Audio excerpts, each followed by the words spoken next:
It was on a Friday that Christ was put to death, and they stored his body in a tomb until they could prepare it for burial, which normally would have happened the next day, but that was the weekly day of rest and prayer for all the Jewish people. And so it was Sunday morning that they planned to do that. And the Bible tells us what happened on that Sunday morning, which became Easter morning. Early on the first day of the week, while it was still dark, one of the disciples, Mary Magdalene, went to the tomb and saw that the stone had been removed from the entrance. The tomb was empty, and the strips of linen that had wrapped the body were lying there.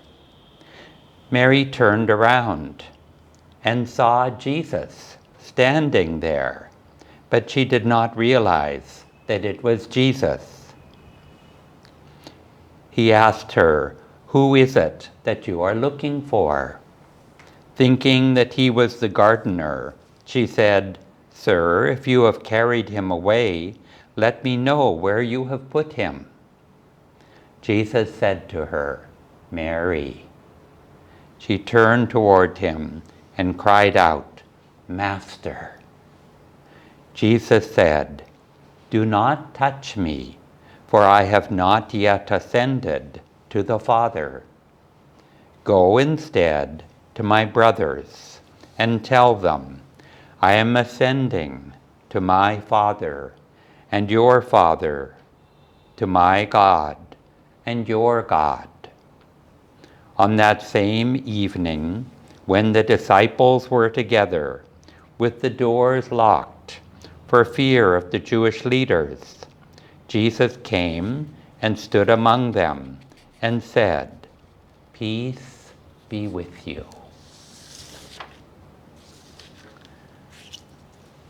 And so after being tortured and dying a slow, painful death, 2 days later, Jesus, his words to his disciples are, "Peace be with you." And that peace is not a matter of passive acceptance. It isn't just an absence of conflict. Rather, it's a hard-earned victory. And this was so in the case of Jesus, that this peace comes only when we put out our effort to overcome difficulties and tests. Just as Jesus did when he was dying on the cross, and he was able to respond to hatred with love and compassion, and to say, "Father, forgive them," his tormentors, "for they know not what they do." And where does that depth of love, of compassion, where does it come from?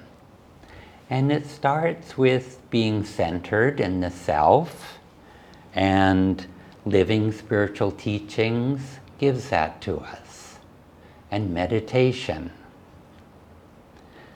I remember over the years here, a couple of times I was in the hospital, and the outcome was not exactly clear what it was going to be, but I never at any point felt any sense of fear or concern, just that I did my best to heal, and knowing that God was always with me, and that everything would work out in the best way.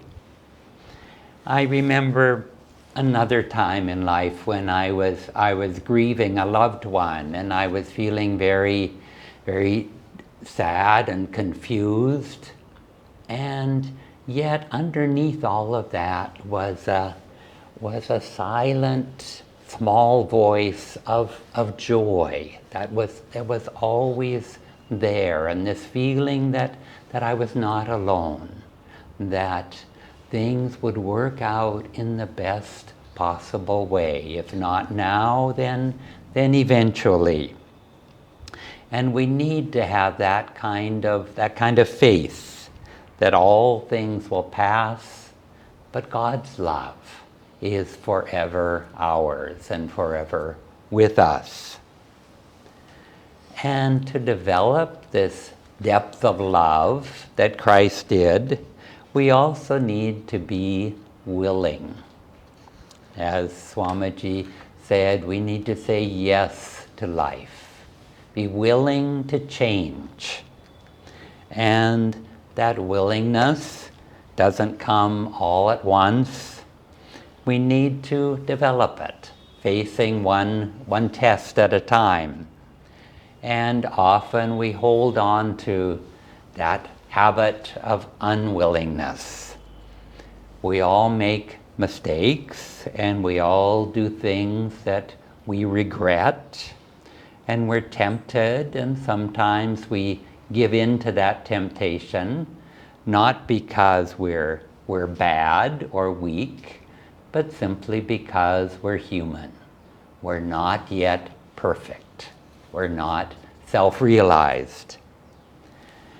And these lessons of willingness can come in very tiny little ways every day. Going through my mind, I can take that second helping of dessert, or I can resist it. In the morning, perhaps, just as I wake up, Daya comes to me and she says, "Would you like to go for a walk?" And the little quiet voice of my conscience says that would be a good thing to do. But then the loud voice comes, and it says, the loud voice of unwillingness, and it says, "No, it would be so nice just to sit here for a while and maybe have a cup of tea and read something and then meditate and just enter the day very, very quietly and calmly without having to put out any effort." And so it sneaks up on us, this unwillingness.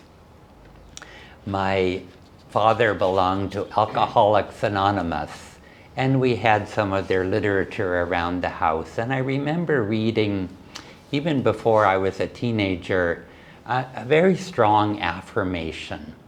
And it said, "Today is the first day of the rest of my life." And we can live that. Today, this moment is the first moment of the rest of my life. I can start afresh. I can start anew and not be held down by past habits. It can be a new beginning. When I stayed in San Francisco, I went to the Zen Buddhist Center there, and it was founded by Suzuki Roshi, and he wrote a book, and the title of the book was Zen Mind, Beginner's Mind. And it's a beautiful concept of approaching life like a beginner. Everything is fresh and new. Approaching with the wonder of a small child, excited to experience something for the very first time, without any preconceived notions. And finally, no matter how far we may have traveled on a road of error, there is always a way back. Yogananda ji said, the best time to plant the seeds of success is in the season of failure. And we just have to take that instant and have the power to stop our forward progression and just glance back and see the light, See that there's an alternative. Be willing to change. And be willing to think and say those magic words, words of willingness, in humility. I don't know the answer.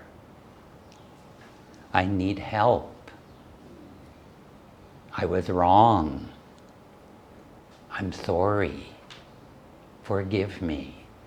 Such simple words. And yet it takes us stopping for a moment to be able to think and say those words. And Christ promises us this. He said, Father, forgive them, for they know not what they do. And this can be spoken to each one of us when we're in error. But that God's forgiveness is also always there, that all things of this world will pass, but God's love and compassion for us are always with us forever. Thank you. I'll start with this quote by Master. The great masters come to fulfill God's desire for the upliftment of mankind.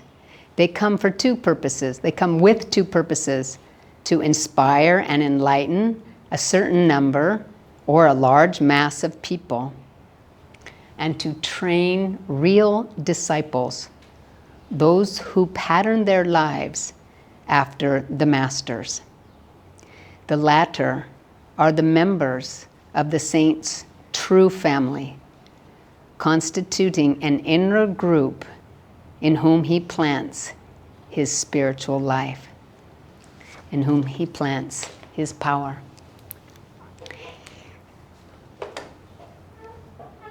When we look at Jesus' life and we think, obviously such a great avatar, like Rama, like Krishna, like Buddha, like Christ, they come to uplift mankind. And we tend to think, wow, such a huge mission. You know, what little part do I have to play in that huge mission, this world-transforming mission? And yet, Master says he comes for his disciples. And you think of the, masses that were following Jesus around, getting healed, thousands and thousands there on the day of the fishes and the loaves. And yet, who were the ones that were with Jesus to the end? Which were the ones that really were being transformed? Who did he really come for? In addition to the masses, he came for those disciples. And Master says that the great ones are born again and again because of the desire of the masters to continue to bring up their disciples. Because their unfulfilled desire, if that's a desire, is to see their disciples find oneness with God, find enlightenment. And of course, their disciples don't necessarily do that every time the masters come. So Yoganandaji says that the masters come again and again. And you think of Christ's life, and we were in Israel a couple of Januaries ago, and we were in Galilee, and you could just feel the joy. And Swami talks about in his song from the oratorio about how joyful it was when the disciples first came to Christ. It's like, wow, look at this master. He can do anything. He's helping us just catch mounds of fish when no fish are to be caught. And he's teaching us these amazing truths. And we're all, these few of us, these few fishermen and tax collectors are getting together, and we're roaming the countryside in joy. And he's just downloading all these incredible teachings of God to us. And they just didn't know how huge that Christ's mission was going to be, and how much in the end they would need to sacrifice. And so it's sort of like the spiritual honeymoon for many of us when we first come on the spiritual path. We think, wow, isn't this great? Everything in my life is working better. I can do the same things I already did, but it's more fun and more light. And then as we go further and further out into the big lake, it starts to get a little harder to tread water, and the shore that we started in is so far away, and the shore where we're going is so far away, and we just have to keep treading water and stay to the path. We know that, and so as we tread that path, tests and obstacles come up, because as we grow spiritually, little children have the lessons of little children, but mature adults have the lessons of mature spiritual adults. And how could we expand our spiritual power and growth and awareness and realization if we didn't overcome some serious tests and obstacles? And so we remember that, of course, Christ in the Garden of Gethsemane, he was he said, let this cup pass from me. Let my heart not know so much pain. God, you have sent me here. I am here just to bring love. And your children are going to crucify me. Let them pass this karma. Let me keep this karma from them. And then he said, but thy will be done. We have free will. Certain events have been put into place, and this is evolving. So thy will be done. So then when the Roman soldiers come to get him, and they say, where is this Jesus of Nazareth? He stands up. And they said in the Bible that he stands up with so much power that the soldiers are even, blown backwards to falling down. So he stands up and meets his karma, meets his test. And of course, goes in front of Pilate, the power of the time in Israel. And Pilate's asking him all these questions, and Jesus is basically not answering, this doesn't mean anything. And Pilate says, don't you know what power I have over you? And Jesus says, you have no power that God has not given you. And so when we think also of all these tests that come to us, somebody yells at us, somebody delays something very important. Somebody betrays us, and that's a test right in front of us. How are we going to react? Are we going to give them the power over us, over our consciousness, for us to react in anger, in hatred, in fear, in insecurity? Our bank account, does it have power over us? Our job, does it have power over us? The thing about freedom that the masters give us is the freedom of consciousness, to choose our consciousness. Somebody asked Swami Jaya one time, what powers have you achieved with all this meditation for all these years? And he said, I have the power to be happy. I can choose happiness. So the masters have given us the tools that we can be in control of our consciousness. And so then Jesus basically says, for this hour was I born. For this test was I born. So when big tests happen to us, for this I was born. I mean, why else are we born except to complete our karma, right? The karma brings us back again and again. And the reason why we come is for the test. We didn't come just to play in the mud. We came to become powerful. We came to become wise. We came to become blissful, like spirit, Satchidananda. We are spirit, and we have to realize it. And we don't just have that consciousness without being tested, without growing. And so he says, for this hour I was born.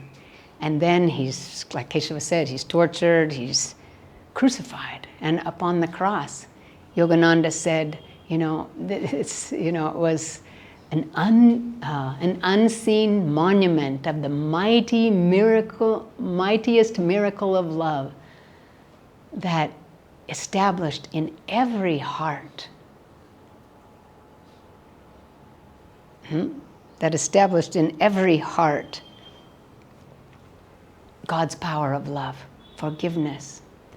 Forgive them, for they know not what they do. Still at that hour, he was trying to keep the karma from hitting his tormentors. That's the power of God's love. And so that love is always shining on us, always trying to flow through us, even if we ignore it. Life after life, if we forget that that love is just with us. That light is shining on us. We can turn our back to it, saying, no, not this time. No, I'm not interested. I'd rather be safe. I'd rather just stick with my old habits. I'd rather stick with my limitations that I was born with. I don't want to put out the energy to feel that love, to feel that I have to change. You know, Swami's song is, long we feared to face thy love, lest our emptiness it prove.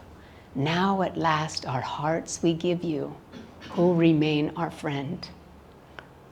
Because that's God, that's the Guru, that's Christ.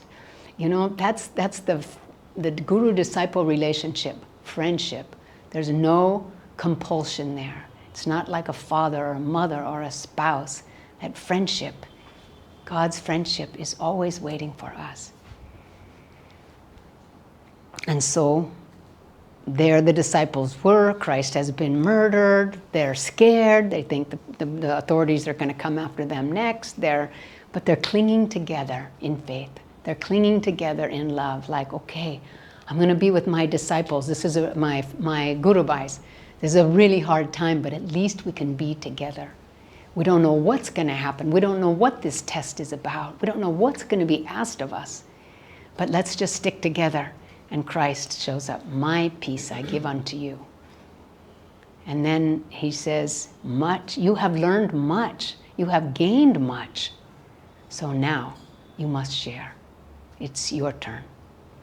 You know, feed my sheep, he says. And he says, and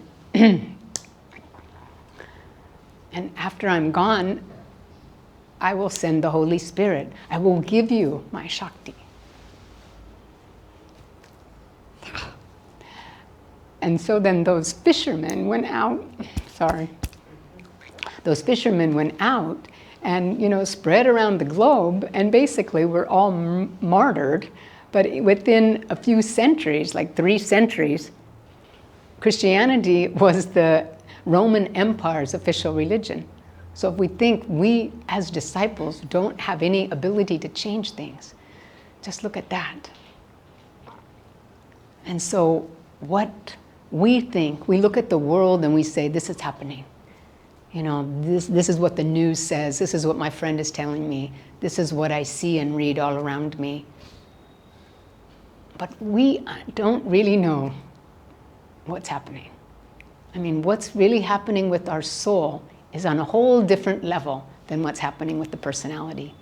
We cannot like this, we don't like that, I don't like the delay in the temple, I don't like lots of things. But you know, what's happening on a soul level? I just think I'm being purified, you know, just like I cannot get insecure, I cannot get angry, I cannot, you know, react, which of course I am reacting, but you know, I can just see right in my face, this is my test. And you know, the personality hates it, but the soul, it's like, for this hour I was born.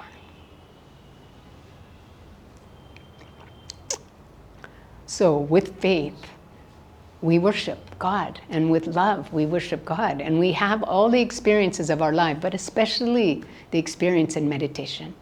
Because if we can feel God's presence in meditation, you know, Christ sends the Holy Spirit to his disciples so that they have the power to do what they need to do. They have the power to walk where he leads.